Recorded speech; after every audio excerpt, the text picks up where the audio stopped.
사랑하는 영락교회 지체들에게 주 안에서 평화 인사를 전합니다.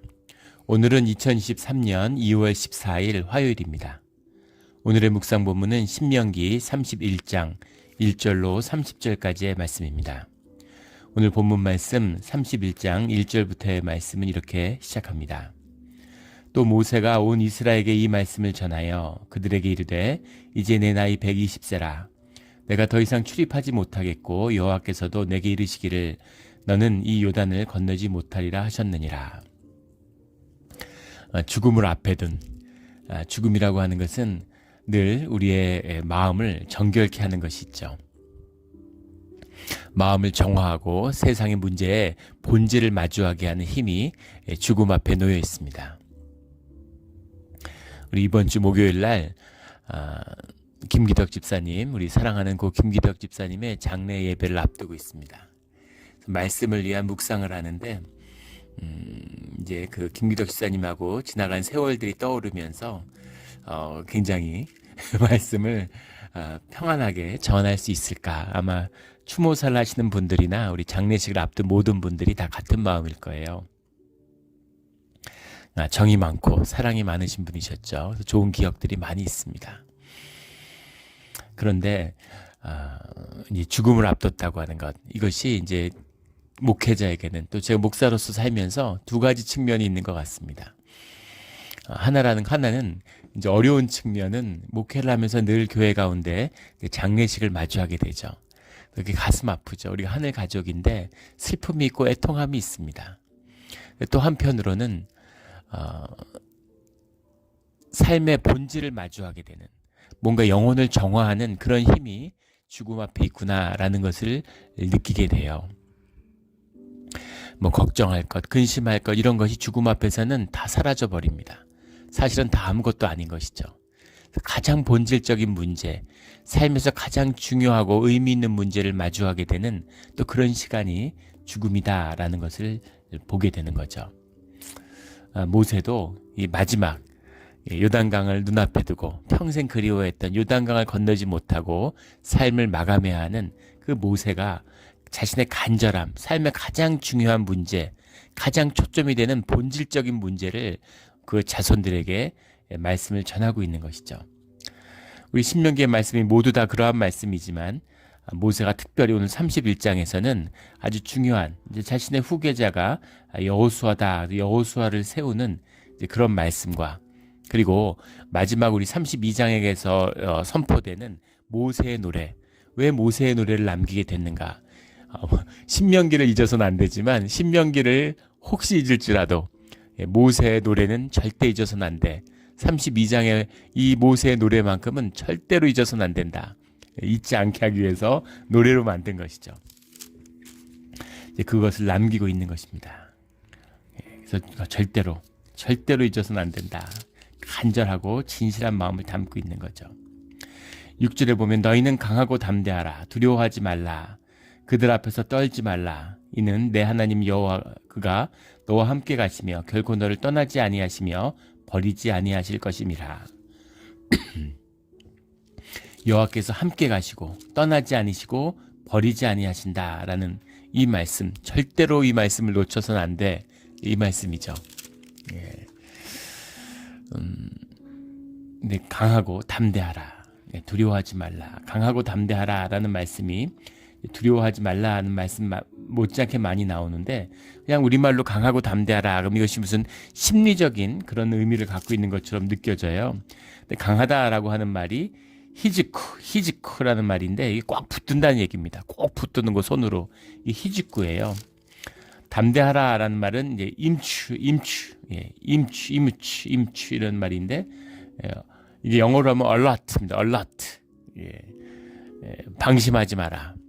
깨어 있어라. 이런 얘기죠. 잠들면 안 돼. 꼭 깨어 있어야 돼. 이런 말이죠. 이 말씀은 무슨 의미일까요? 주님이 함께 하시고 주님의 뜻과 말씀에 대해서 열려 있어야 된다는 겁니다. 그냥 교리가 되고 이것이 종교의식이 되고 그렇게 되면 안 돼. 우리가 교회 다니면서 이게 자꾸 의식이 마비되는 거죠. 세상에 젖어들어서 영이 죽으면 그러면 이게 모든 게 잠이 들어요. 그냥 교리고 그냥 말씀이지 뭐. 그냥 주일이고 뭐 주일 지키는 거지, 이렇게 되는 겁니다. 그래서는 안 돼.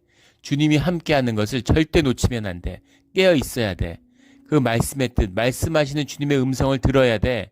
그 귀가 닫히면 안 돼. 이런 말씀이죠. 주님을 꼭 붙들어야 되는 겁니다. 주님이 함께 하실 주님을 꼭 붙들어서 절대 주님을 놓치면 안 돼요. 주님의 말씀을 듣고서 깨어 있어서 절대로 잠들면 안 되는 겁니다. 예. 이것이 모세가 말하는 전하는 강하고 담대하라의 참 뜻이에요. 우리 늘 주님을 꼭 잡고 깨어 있는 그런 주의 자녀들이 되기를 주의 이름으로 축원합니다. 9절부터 13절까지는 7회마다 율법을 낭독하여 줘야 된다라는 말씀을 전하고 있죠. 10절에 보면 모세가 그들에게 명령하여 이르기를 매 7년 끝에 곧 면제년의 초막절에, 초막절이라고 하는 것은 종교월로는 7월이고 우리 태양력으로는 이제 10월에 해당하는 마지막 추수감사주일 같은 것이죠. 주님의 은혜로 출애굽에 성공했다고 하는 것을 기억하는, 장막에 지내던 시절을 실제로 장막을 치고 장막에 지내는 것을 기억하며 주님께 감사하는 일주일간의 축제입니다. 우리가 너무나 잘 아는 장막절, 수장절, 초막절 그렇게 얘기하는 7년은 안식년이죠. 안식년의 해, 그때 초막절에 그들에게 11절에 온 이스라엘 내 하나님 여호와 앞 그가 택하신 곳에 모일 때, 성경에 나오는 여호와 앞 그가 택하신 곳이라고 하는 것은 주님의 임재 앞으로 나오라는 거죠. 근데 그 임재의 장소라는 것은 정해진 곳이 아니고, 정해진 곳이지만 불변의 곳은 아닌 것이죠. 처음에는 실로였다가 뒤에는 예루살렘이 되죠. 성소가 설치된 곳, 성망이 머무는 곳, 주님의 말씀과 언약의 궤가 있는 것, 말씀과 언약의 궤가 주님의 임재 그 자체가 아니라 그것이 주님이 그곳에 함께 하신다고 하는 증거인 거죠. 주님이 말씀이고 그 주님의 말씀의 언약궤를 넣어둔 것이 주님이 그곳에 머물고 함께 하시는 곳이다. 함께 하는 곳이라고 하는 주님과의 약속이고 그 표상이 되는 겁니다. 그곳에 나와라 라는 거죠. 이 말씀의 의미가 뭐겠어요? 삶의 주도권을 주님께 내어드려야 된다라는 겁니다. 안식년은 물론 7년에 한 번이지만 7년에 한 번 모이는 게 쉽겠습니까? 7년에 한 번이 아니라 일생 가운데 한 번 가는 것도 쉽지 않은 거죠. 일생 가운데 한 번 가는 게 쉽지 않아요. 저도 지금 30년이 25년 됐나요? 이제 그 목회자로서의 길을 걷기 시작한 지가 그렇게 됐는데, 그 성지순례를 한번 꼭 가야 되겠다. 이런, 누구나 크리스찬이라면 다 그런 마음이 있죠. 근데 그게 쉽지 않습니다. 아직까지 가지 못했고, 또 주님이 허락하셔야 갈 수 있겠죠. 언제 가는지 알 수 없어요. 그 친구 목사님이, 이스라엘 성지순례를 갔다 와서 굉장히 기뻐하고 좋아하시더라고요. 그러면서 세상에는 두 종류의 목사가 있는데, 성지순례를 갔다 온 목사와 갔다 오지 못한 목사로 나눌 수 있다고 이렇게 농담도 하고 같이 웃었던 기억이 납니다. 네, 그 주님 앞에 나아가는 것, 오늘날 성지순례를 한번 가는 것보다 이 시대에 사실은 예루살렘을 한번 방문하는 것, 실로를 한번 방문하는 것이 일생 가운데도 쉽지 않았을 겁니다. 그런데 7년에 한번 모인다는 것이 쉽겠어요? 그게 쉽지 않은 것이죠. 예. 그래서 일이 얼마나 많겠어요. 전쟁이 끊이지 않고 또 농사를 짓던 사람들인데 또 일은 얼마나 많으며, 그 시절에 차를 타고 비행기를 타고 갔다 오는 게 아니잖아요. 걸어서 이동하는 겁니다. 걸어서 이동하는데 양과 소를 몰고 가야 돼요. 보통 일이 아니었겠죠. 그런데 그것을 일생에 한 번도 쉽지 않은데 7년마다 한다는 것의 의미가 뭐겠습니까? 갈 수 있을까요? 할 수 있을까요? 예, 주님의 삶의 완전한 주도권을 주님께 내어드리는 자가 아니면 할 수 없는 일입니다. 심지어 우리 일주일에 한 번 모이는 주일 예배를 생각해 보세요. 이 페리시 미니스트리라고 그러죠. 이 지역에 사는 분들이에요. 커뮤니티 처치입니다. 근데 그 지역에서도 일주일에 한 번 주일을 지키는 것이 쉽지 않아요. 못 지키는 분들이 많잖아요. 근데 그 예배 가운데 주님이 삶의 가장 우선권이 돼서 주님을 모시는 자들, 그들만이 올 수 있는 것이 여호와 앞 그가 택하신 곳에 모일 때라고 하는 그 참된 의미죠. 내 삶의 모든 것을 주님이 주관하시기 때문에, 주님의 생명이고 주님의 것이기 때문에 주님 앞에 나올 수 있는 겁니다. 여호와 앞 그가 택하신 곳에서 주님 앞에 나와서 말씀을 만나는 우리 모두가 되기를 주의 이름으로 축원합니다. 그때 이 율법을 낭독하여 온 이스라엘에게 듣게 할지니, 12절에 백성의 남녀와 어린이와 내 성읍 안에 거류하는 타국인을 모으고, 이것이 여호와의 총회를 의미하는 것이 아니라는 걸 알 수 있죠. 이 의미는 뭐냐면 모든 이스라엘의 거주민들에게 그 하나님의 말씀을 전해야 된다라는 겁니다. 율법이라는 건 토라인데 꼭 주님의 말씀만이 아니라 규례와 삶의 규정 모든 것을 의미하는 거죠. 주님 안에서 주님의 뜻에 따라 살아가는 모든 것을 의미하는 겁니다. 그 경험, 그 기억을 나누는 것을 의미하는 거죠. 그것을 나눠라, 이런 말입니다. 그런데 총회도 모이기 어려운데 그 모든 사람이 모일 수 있겠어요? 이 의미가 뭐겠습니까? 모인다라는 것에 있는 것이 아니라 말씀을 나눈다. 물론 대표성을 가지고 많은 사람들이 모였겠죠. 그러나 모든 사람이 모이지는 못하겠죠. 그러나 뭐 어린아이들까지 데리고 오겠습니까? 그 말씀을, 주님의 말씀을 삶 가운데 녹이고 그 말씀 가운데 살아가야 된다라는 뜻입니다. 그래서 이 말씀을 알지 못하는 그의 자녀들에게 듣고 내 하나님 여호와 경외하기를 배우게 할지니라. 13절의 말씀이 증거하고 있는 것이죠. 그런데 이상한 것은 이스라엘이 늘 말씀 가운데 살아가잖아요. 말씀을 끈으로 묶어서 손목에 매달고 머리에 달고 술에 옷에다가 매달고, 그리고 말씀을 그 문 옆에다가 기둥에다가 적고, 말씀을 늘 함께 살아가고 있는데, 안식일 날마다 말씀을 나누는데, 그런데 모여서 말씀을 또 나누고 선포하는 의미가 뭐겠냐는 거죠. 이게 뭘까요?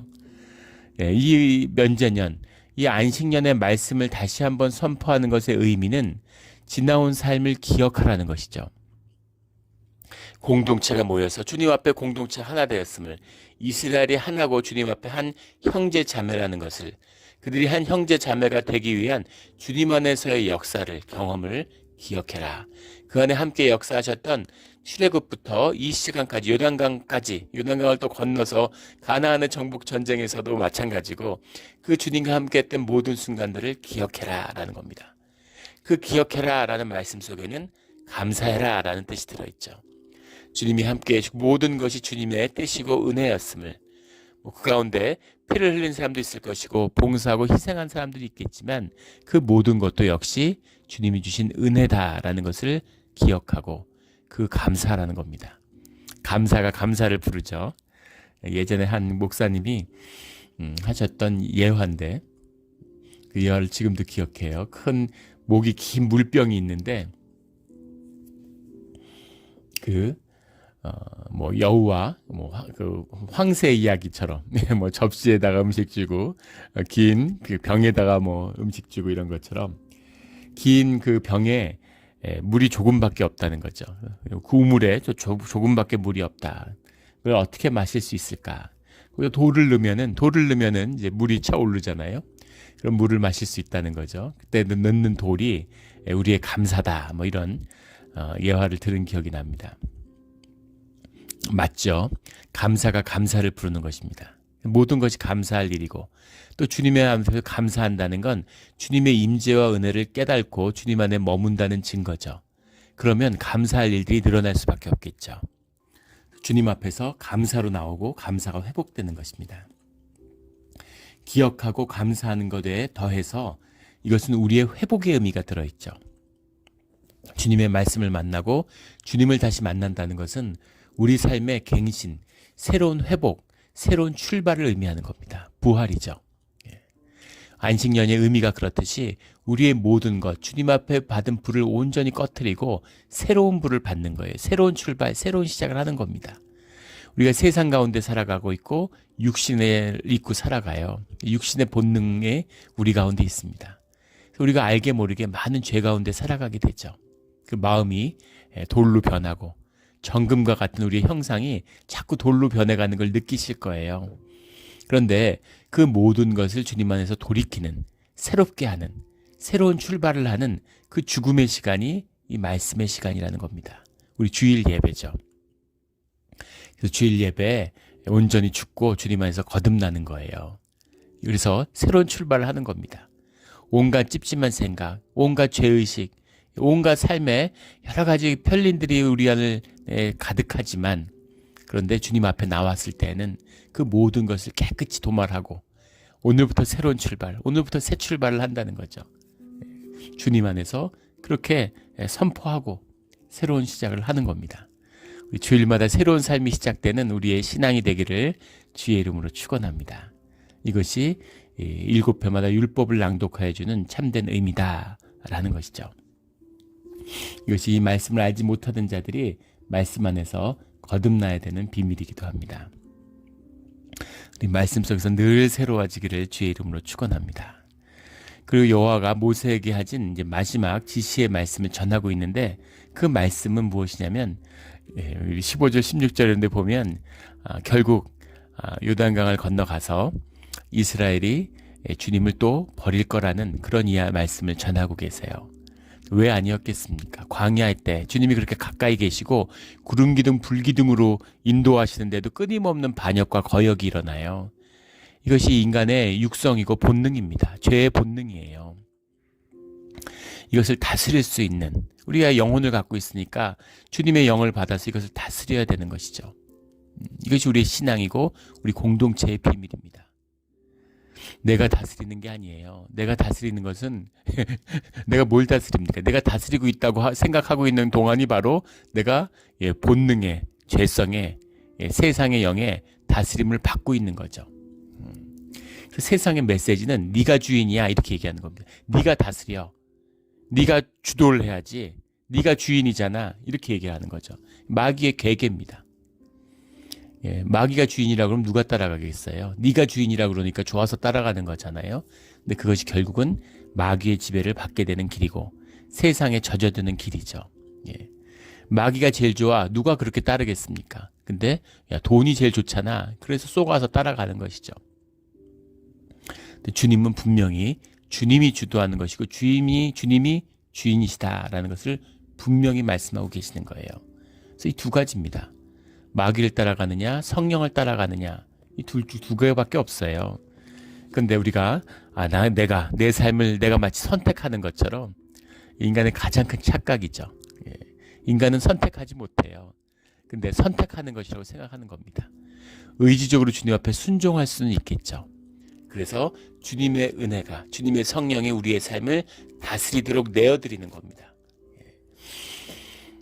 내가 하는 신앙생활이 종교잖아요. 내가 주님 높여드리고 내가 구원의 확신이 있고 내가 좋은 일하고 내가 주님 섬겨드리고 뭡니까? 아무것도 아니죠. 아무것도 아니에요. 내가 주님으로 귀신을 쫓고 이걸 했고 그리고 주님이 난 널 모른다 이렇게 말씀하시는 거죠. 왜 모르셨을까요? 주님의 이름으로 다 이 일을 했는데 그런데 그것은 주님과 아무 상관이 없는 종교의 행위, 나의 일일 뿐이기 때문입니다. 근데 더 문제는 뭐냐면 주님을 모른다. 주님을 몰랐으면 괜찮아요. 근데 주님의 이름으로 자기 일을 하고 자기 의를 쌓는 종교의 일을 쌓는 자들은 최악이라는 겁니다. 주님이 용서치 않아요. 창기와 세리를 용서하시는데 바리새인과 사두개인들이 용서받지 못하는 그 이유입니다. 늘 살아있는 주님의 말씀 가운데 새로워지는 우리 모두가 되기를 주의 이름으로 축원합니다. 근데 하나님을 버리는 이 이스라엘의 문제를 말씀하시는 거예요. 이 백성은 그 땅으로 들어가 음란히 그 땅의 이방신들을 따르며 일어날 것이요 나를 버리고 내가 그들과 맺은 언약을 어길 것이라. 16절에 말씀하시는 거죠. 내가 그들에게 진노하여 그들을 버리면 내 얼굴을 숨겨 그들에게 보이지 않게 할 것인즉 주님의 임재가 소멸한다는 거죠. 주님이 함께 하시지 않는다는 얘기입니다. 근데 이 의미가 여기서 버린다라고 하는데 버리지 않는다고 약속하셨잖아요. 함께 하지 않으시는 이것이 잘 보셔야 되는 거죠. 완전한 유기가 아니라 주님이 그들과 함께 머무실 수 없다는 의미입니다. 세상에 진공이 없으니까 주님이 임재가 사라진 곳에 그 세상의 영이 가득한 거죠. 내 영이 가득한 것이죠. 그러면 세상의 많은 문제들, 저주가 내 삶 가운데 이제 창궐하게 되는 겁니다.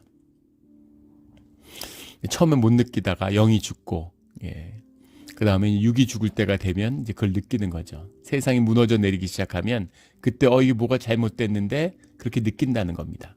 그런 재앙과 환난이 그들에게 임할 그때 그들이 말하기를 이 재앙이 우리에게 내림은 우리 하나님이 우리 가운데 계시지 않는 까닭이 아니냐 할 것이라. 우리 하나님 우리 가운데 계시지 않는 까닭이 아니냐라는 게 무슨 회개나 깨달음이 아니라 여기서의 이 고백은 뭐냐면 이 모든 것이 하나님 탓이야 라고 이 사람들이 얘기하는 뿌리 깊이 악한 것이죠. 주님을 멀리하고 우상 숭배로 거짓 종교의 의로 주님을 패한 자들이 그런 삶이 어려워지면 이게 주님이 뭐 하는 거야? 이렇게 얘기한다는 겁니다. 주님이 뭐 하고 있어? 우리의 삶을 지켜주시고 우리 민족을 지켜주시고 전쟁하면 이기게 하고 이렇게 주님이 뭐 축복하고 뭐 다 도와줘야 되는데 주님이 하는 일이 뭐야? 이렇게 얘기한다는 거예요. 예, 그들은 그런 민족이다. 이제 이 얘기인 것이죠. 예, 그때 18절에 그 악행으로 말미암아 내 얼굴을 숨기리라 이렇게 주님이 말씀하신 직접적인 임재. 말씀으로 직접적으로 우리에게 말씀하시는 그 말씀과 임재가 우리 가운데 있지 않을 것이다. 이런 말씀입니다. 무서운 말씀이죠. 오늘 시대를 한번 보세요. 말씀이 희귀한 시대입니다. 한 20, 30년 전만 해도 말씀이 있었어요. 말씀을 찾아 듣고 또 말씀을 증거하는 자들이 있고 말씀이 살아있는 부분이 있었습니다. 근데 지금은 그런 게 없어요. 말씀을 증거하는 전도자를 찾기가 어렵습니다. 말씀이 희귀한 세상이 됐어요. 없지는 않겠지만 희귀한 겁니다. 말씀을 거두어 드리면 이제 세상의 재앙이 시작되는 거예요. 아직 보지 못하는 겁니다. 이제 시작이고 아직 제대로 시작도 안 했는데 세상의 재앙이 들끓고 있죠. 주님이 얼굴을 숨기시는 거예요. 그때가 됐을 때 19절에 보면 이제 너희는 이 노래를 써서 이스라엘 자손들에게 가르쳐 그들의 입으로 부르게 하여 이 노래로 나를 위하여 이스라엘 자손들에게 증거가 되게 하라. 모세의 노래고 주님이 주시는 노래죠. 찬송으로 불러서 노래를 부르는 겁니다. 예, 말씀을 기억하고 암송하는 건 어렵지만 노래는 할 수 있잖아요. 예. 저희 어렸을 때 이제 아버지가 그 광주에서 근무를 하시고 저희는 이제 서울에 살았죠. 이제 그 아버지 만나러 이제 방학 때나 뭐 이렇게 이제 주말이 되면 버스를 타고 고속버스 타고 그레이하운드 버스를 타고 같이 이렇게 내려가는데 제가 이제 멀미를 해요. 지금은 멀미를 안 하는데 저희 이제 어머니가 그게 있고 저희 외할머니가 이제 멀미가 심하셨습니다. 유전 같아요. 그런데 이제 멀미를 하는 형제와 안 하는 형제가 있었는데 저는 멀미를 많이 했습니다. 그게 참 유전이라는 게 기가 막힌 게 또 저희 애들 중에서 우리 막내가 또 멀미가 있어요. 참 신비하구나 이런 생각이 들더라고요. 그런데 이제 고속버스를 내려가면 멀미를 안 하기 위해서 노래를 부르는 겁니다. 그래서 저희 이제 셋째 누나하고 형하고 저하고. 근데 그때는 참 부모님들이 담대해서 저희가 그래봤자 초등학교도 가기 전이고 뭐 초등학교 유치원 뭐 초등학교 가기 전 그 우리를 통솔하던 누나도 뭐 초등학교 2, 3학년 이랬던 것 같은데 누나가 저희들을 둘을 데리고 이제 광주까지 가는 거예요. 근데 가는데 그 시절에 뭐 많이 가지고 4-5시간 타고 갔던 것 같아요. 그러면 시작할 때부터 끝날 때까지 노래를 부르는 겁니다. 노래라는 게 동요도 부르고 뭐 만화 주제가도 부르고 노래를 부르면서 갔는데 그때 불렀던 만화 주제가들을 지금도 다 부를 수 있습니다. 가사를 다 기억해요. 신기하죠. 수십 년간 부르지 않았는데 그때 불렀던 그 가사들, 만화 가사들을 다 기억합니다. 노래의 위력이죠. 우리 심령과 의식과 이 하나 될 수 있는 기가 막힌 이 노래의 비밀이죠. 음악이 영이 담겨 있다는 말을 하는 사람들이 있는데 음악에 영이 담겨 있는 게 아니라 영이 음악이다 이렇게 말하는 이야기들이 있죠. 그 찬송의 비밀입니다. 찬양의 비밀이에요. 예배가 찬양이 돼야 됩니다. 예배 가운데 찬양이 풍성해야 되는데 우리 교회에서 늘 그게 아쉽죠. 우리가 찬양대 또 뭐 찬양팀 이런 것들이 세워져서 찬양이 풍성한 그런 교회로 다시 회복되는 그런 시간을 주님이 허락해 주실 거라고 믿어요. 그때를 위해서 그런 은혜로운 우리 예배를 올리는 몬트레 영락 공동체가 되기를 주의 이름으로 축원합니다. 노래를 알려주는 거죠. 우리 32장의 내일 나눌 모세의 노래입니다. 그래서 노래라고 하는 것이 이제 하실라흐라는 말인데 하실라흐 이 노래를 남겨서 이 노래를 계속 부르는 거죠. 모여서 찬양을 드리는 겁니다. 21절에 그들의 자손이 부르기를 잊지 아니한 이 노래가 그들 앞에서 증인처럼 되리라. 수많은 재앙과 환난을 당할 때 어려움 속에 주님을 잃어버리고 주님의 얼굴이 가리워졌을 때 이 찬양, 이 노래가 증인처럼 될 것이다. 주님과의 모든 관계와 말씀과 그 모든 것을 기억하는 언약의 결혼 반지처럼 별거를 오래 하고 또 무슨 일 때문에 헤어져 오래 살았는데 결혼 반지를 뽑아서 버렸다 이러면 얘기가 다르죠. 결혼 반지를 끼고 있는 거죠. 결혼을 기억한다라고 하는 그 표상이 반지잖아요. 그것처럼 이 노래, 모세의 노래를 너희가 부르는 이 노래가 알고 부르든 모르고 부르든 이것을 기억하고 너희에게 남아있는 이 노래가 증인이 될 것이다. 관계의 증인이죠. 주님과의 관계가 아직 끝나지 않았음을, 언약이 끝나지 않았음을 공표하는, 주님 앞에 선언하는 그런 증언이 된다. 그 찬양이 중요한 겁니다. 기도하지만 기도가 죽을 수 있죠.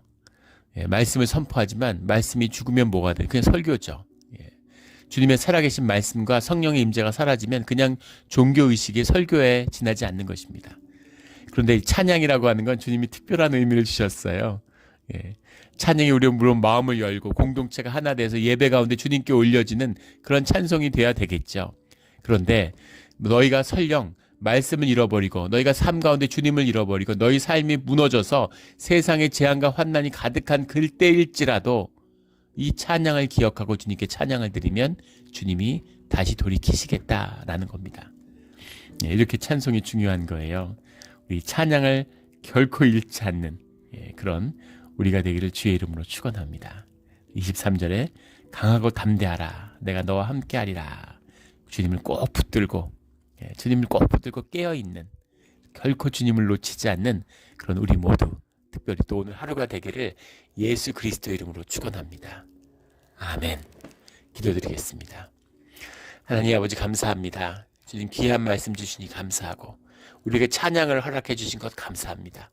우리가 늘 주님을 찬송하면서 주님으로 인해 기뻐하고 또 주님의 말씀을 기억하며 무슨 일이 있든지 결코 주님이 포기하지 않으시는데 우리가 먼저 포기하는 일이 없게 하시고 주님 안에 돌이키고 또 돌이키는 그런 우리의 삶의 자리가 되게 하여 주시옵소서. 감사합니다. 주님을 꼭 붙들고 깨어있는 우리가 되기를 소망합니다. 감사하며 예수 그리스도 이름으로 기도드렸습니다. 아멘.